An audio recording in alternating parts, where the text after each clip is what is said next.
deu 3 golpes e saíron voando. Pero o Bufabú, que podía ser así un poquinho, ai, bo corazón, pero parvo non era, empezou a berrar, socorro, berra.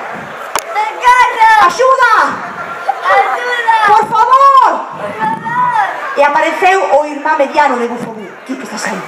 Tirou por el, tira por el. A bruxa tamén, pero o mediano era tan forte que o berrou.